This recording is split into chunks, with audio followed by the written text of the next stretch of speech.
Yan guys, magandang araw sa inyo. Naririnig ko na naman tayo sa ating YouTube channel kay Arts Farming. So yan na guys, yung mga na-breed nating F1, kalilipat lang nila sa kanilang bagong tank. Yan, medyo malalaki na ngayon. Medyo madami pa yun. Ito pa yung iba. Yan, so hindi ko pa nasiselect kasi busy pa tayo. Pero ito pa lang yung mga na-select natin. Yan. Medyo malinis yung tubig natin ngayon. Ito kasi medyo marami pa namang ayan may mga clams. Ito mapula. Yan. Marami pa tayo masiselect. Ito maganda to. Yan.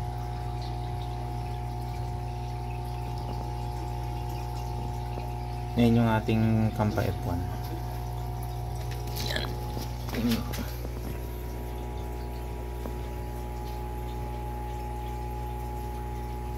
Yan, medyo malalaki na rin, mga nasa 2 inches na yung dami. Yan, so nakabreed pa tayo ng konti lang naman yun.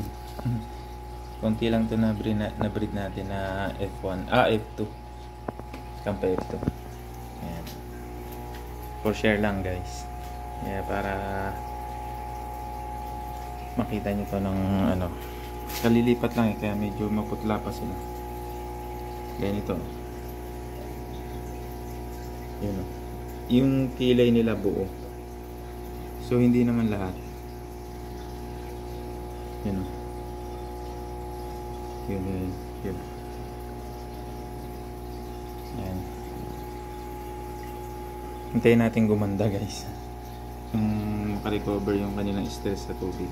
Kasi bagong lipat lang. Yun o. Future materials natin to.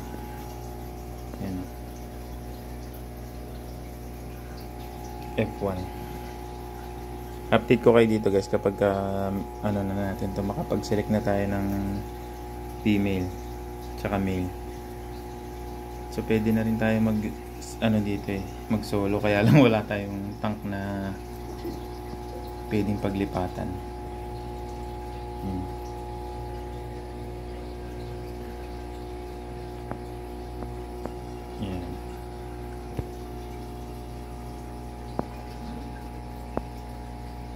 Hirap magsilik eh. Hirapan ako kasi ang dami pa nito.